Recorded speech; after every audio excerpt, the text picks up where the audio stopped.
Friends, mentor fluent YouTube channel पर युद्ध की साइकोलॉजी पुस्तक के हिंदी ऑडियो बुक समरी में आपका स्वागत है।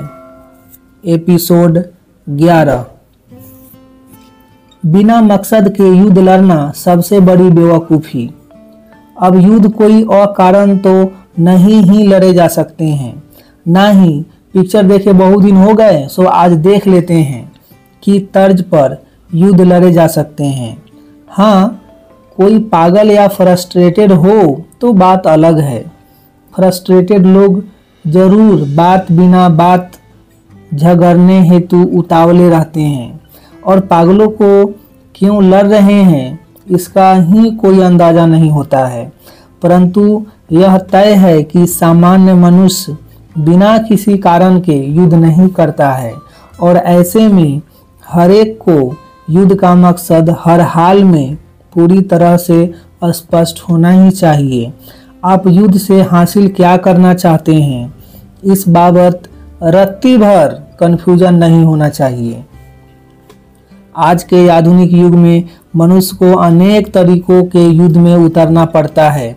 इनकम टैक्स जैसे अनेक डिपार्टमेंट से भी निपटना पड़ता है तथा गलत तरीके से किसी कानूनी पचड़े में फंस जाए तो वहां से भी निकलना होता है। कई बार व्यावसायिक क्राइसिस से भी जूझना पड़ता है तो अनेकों बार कंपटीटर्स के विरुद्ध भी जंग में उतरना पड़ जाता है। आजकल तो नया व्यवसाय स्थापित करना या कोई बड़ा एक्सपेंशन करना भी जंग छेड़ने जैसा ही है। वैसे ही कोई गलत तरीके से समस्या पैदा करें तो वहाँ भी अक्सर जंग में उतरना ही पड़ता है। वहीं दुर्भाग्य से कभी कभार कोई बड़ी पारिवारिक जंग में भी उतरना पड़ जाता है। हालांकि पारिवारिक जंग कोई नहीं चाहता है, फिर भी कई बार न चाहते हुए भी यह जंग लड़नी ही पड़ती है। आज के युग में तो सामान्य से सामान्य चुनाव लड़ना व जीतना भी किसी जंग से कम नहीं है। पसंद की नौकरी ढूंढना भी कई बार युद्ध का मजा दे जाता है। अचानक कोई बड़ी बीमारी लग जाए तो फिर उससे भी फुल फ्लेज जंग छेड़नी ही पड़ती है। कहने का तात्पर्य यह कि आधुनिक युग में बड़ा युद्ध कहीं से भी आ टपक सकता है और कोई भी युद्ध लड़ना मजाक नहीं है। उससे भी युद्ध लड़कर भी अगर हार जाओ तो यह तो बिल्कुल ही नहीं चल सकता है। 2-3 महत्वपूर्ण युद्ध हार जाने पर पूरा जीवन बर्बाद हो सकता है और वह हमें होने नहीं देना है। सो किसी भी प्रकार के युद्ध में उतरने से पहले आप इस युद्ध से पाना क्या चाहते हैं उस बाबत पूरी तरह से स्पष्ट रहना। इस स्पष्टता के बगैर जंग में उतरना ही मत, वरना जापान की जगह चीन पहुंच जाओगे। वार कहीं करना चाहिए था और वार कहीं कर दोगे। युद्ध के मकसद बाबत स्पष्टता न होने पर गलत नस दबा दोगे और ऐसा कुछ करोगे तो युद्ध जीतने के बाद भी हासिल कुछ नहीं होगा। ऊपर से समय और ऊर्जा गंवा बैठोगे वह अलग से। अतः यह कभी मत भूलना कि जंग प्रारंभ करने से पहले जंग के मकसद बाबत पूरी तरह से स्पष्ट होना बेहद जरूरी है। जंग कोई मित्र मंडली की सामान्य गेट टुगेदर नहीं है कि 2-4 बातें बेहोशी में कर ली तो भी चल जाएगा। पॉइंट मैंने अति महत्वपूर्ण कहा है। उम्मीद है कि आप हर जंग के वक्त इसका पूरा ख्याल रखेंगे। चलो एक महत्वपूर्ण बात और, युद्ध लड़ने हेतु मकसद का स्पष्ट होना जितना जरूरी है, आपका युद्ध लड़ने की सही पोजीशन में होना भी उतना ही जरूरी है। अतः कोई भी युद्ध प्रारंभ करने से पहले अपनी पोजीशनिंग अच्छे से चेक कर लेना। पहले युद्ध लड़ने की सही पोजीशन में आना, उसके बाद ही जंग छेड़ना। और युद्ध हेतु सही पोजीशनिंग के 4 महत्वपूर्ण साइकोलॉजिकल क्राइटेरिया है। युद्ध प्रारंभ करने से पूर्व आप इन चारों पर अच्छे से गौर कर लेना। इन चारों क्राइटेरिया पर अच्छे से गौर कर लेना। पहला, सबसे पहले आपका युद्ध लड़ने की पोजीशन में होना जरूरी है। घायल, थका या बीमार सिपाही युद्ध में नहीं जीत सकता है। यहाँ यह भी समझ लो कि आज के आधुनिक युद्ध आपको कोई तीर व तलवार से नहीं लड़ने होते हैं।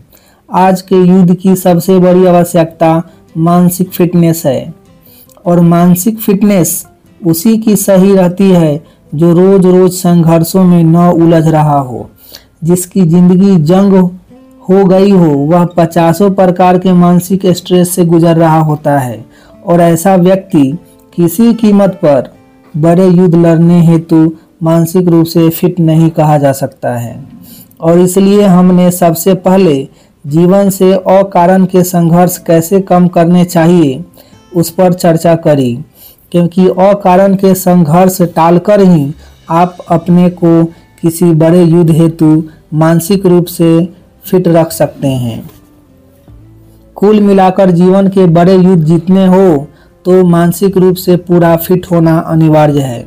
यदि किसी अन्य संघर्ष या उलझन में फंसे हों तो पहले उसे सोल्व कर लेना, उसके बाद ही बड़ी जंग में उतरना। यह स्पष्ट समझ लो कि मन में अन्य कोई स्ट्रेस न हो तथा युद्ध पर पूरा फोकस कर सकते हो तो ही बड़े युद्ध छेड़ना। घायल सिपाही जंग नहीं जीतते, यह कभी मत भूलना। अतः बड़े युद्ध में उतरने से पहले अपनी मानसिक पोजीशन अच्छे से सेट कर लेना। दूसरा, यह ध्यान रख लेना कि किसी भी बड़े युद्ध में उतरने से पहले उस युद्ध हेतु मानसिक रूप से तैयार होना जरूरी है। सो युद्ध की भनक पड़ते ही अपने को उस हेतु मानसिक रूप से तैयार करना प्रारंभ कर देना। युद्ध आपको कभी तत्कालिक नहीं लड़ने होते हैं। युद्ध का माहौल पैदा होते ही होता है। युद्ध का माहौल पैदा होते ही होता है। रातों रात ना तो किसी पारिवारिक युद्ध में उतरना पड़ता है और ना ही किसी बड़ी बीमारी से रातों रात संघर्ष छेड़ना पड़ता है। अधिकांश मौकों पर युद्ध की स्थिति धीरे धीरे कर ही बिल्ड अप होती है। कंपनी दिवालियापन की कगार पर एक दिन में कभी नहीं पहुंचती है। पहली समान नोकझोंक से ही बात तलाक तक नहीं पहुंच जाती है। कहने का तात्पर्य यह कि युद्ध की आहट पहले आती है तथा बाद में वह दस्तक देता है। यानी प्रायः आपको युद्ध करने के लिए मानसिक रूप से प्रिपेयर्ड होने का वक्त मिल ही जाता है। अतः युद्ध की पहली झलक पाते ही अपने को युद्ध लड़ने हेतु तैयार करना प्रारंभ कर देना। बिना मानसिक तैयारी के युद्ध में उतरोगे तो जीतना मुश्किल हो जाएगा। और यह भी समझ लो कि बड़े युद्ध हेतु अपने को मानसिक रूप से तैयार करना 1 घंटे या 1 दिन का काम नहीं है। इस हेतु धीरे धीरे कर भीतर दृढ़ता एकत्रित करनी होती है। इस हेतु एकांत में काफी मनन करना पड़ता है, तब कहीं जाकर कोई अपने को युद्ध लड़ने हेतु मानसिक रूप से पूरी तरह से प्रिपेयर कर पाता है। कुल मिलाकर युद्ध में उतरने से पहले अपने को उस युद्ध हेतु पूरी तरह से तैयार कर लेना, वरना युद्ध कष्ट भी बहुत देगा तथा हारने के चांस भी बढ़ जाएंगे। और अधिकांश युद्ध आपको मेंटली प्रिपेयर्ड होने का मौका देते ही हैं। हाँ, चलते रास्ते कोई छाती पे चाकू रख दे तो अलग बात है, तब तत्कालिक युद्ध में उतरना ही पड़ता है। तब आपको मेंटली प्रिपेयर्ड होने का वक्त नहीं मिलता है। परंतु यह अपवाद है, ऐसा जीवन में एक आध बार होता है। प्रायः युद्ध हेतु अपने को मेंटली प्रिपेयर करने के मौके मिलते ही हैं। और युद्ध जीतना चाहते हैं तो युद्ध में उतरने से पहले उस हेतु अपने को पूरी तरह से मेंटली प्रिपेयर कर ही लेना। तीसरा, जब एक बार जंग लड़ने हेतु मेंटली प्रिपेयर्ड हो जाओ, फिर जंग जीतने हेतु कटिबद्ध भी हो जाना। चाहे जो हो जाए, जंग किसी कीमत पर नहीं हारनी है। यह दृढ़ प्रतिज्ञा ले ही लेना, तभी जंग में उतरना। प्रतिज्ञा में कमजोरी होगी तो जंग कभी पूरी ताकत से नहीं लड़ पाओगे।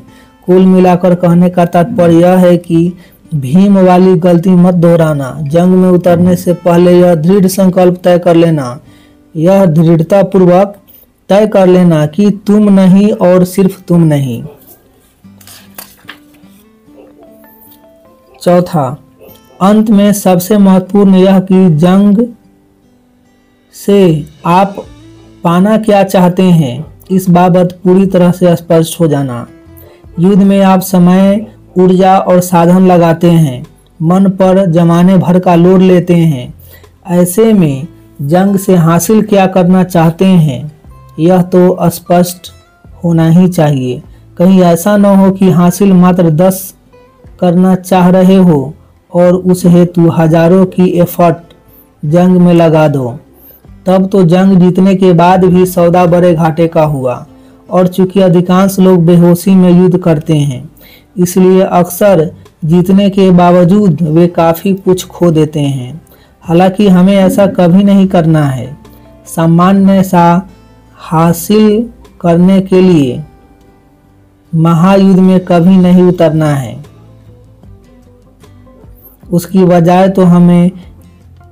बजाय तो ऐसे युद्ध समझदारी पूर्वक टाल ही देना, हो सके तो कोई बीच का रास्ता निकाल लेना। उम्मीद है कि आप युद्ध प्रारंभ करने से पहले सही पोजीशनिंग कर लेंगे। आपने कभी कोई खेल खेला होगा तो फिर आपको यह पोजीशनिंग शब्द बड़ी आसानी से समझ में आ जाएगा। बॉल फेंके जाने से पहले बल्लेबाज का सही पोजीशन में खड़ा होना बेहद जरूरी है, वरना उसके बीट होने के चांसेस काफ़ी बढ़ जाते हैं। तो जब खेल में पोजीशनिंग का इतना महत्व है, फिर युद्ध में यह क्या मायने रखती होगी यह आप समझ ही गए होंगे। अतः कोई भी युद्ध प्रारंभ करने से पहले ऊपर बताई गई चारों पोजीशनिंग का पूरा ख्याल रख लेना। यह कभी मत भूलना कि आपको जीवन की सारी महत्वपूर्ण जंगें हर हाल में जीतनी ही है। यह कभी मत भूलना कि आपको जीवन की सारी महत्वपूर्ण जंगें हर हाल में जीतनी है। मिलेंगे नेक्स्ट वीडियो में, नेक्स्ट एपिसोड में। तब तक अपना ढेर सारा ख्याल रखिए, लाइफ को एंजॉय कीजिए, मस्त रहिए। आपका कीमती और बहुमूल्य समय देने के लिए आपको बहुत बहुत धन्यवाद।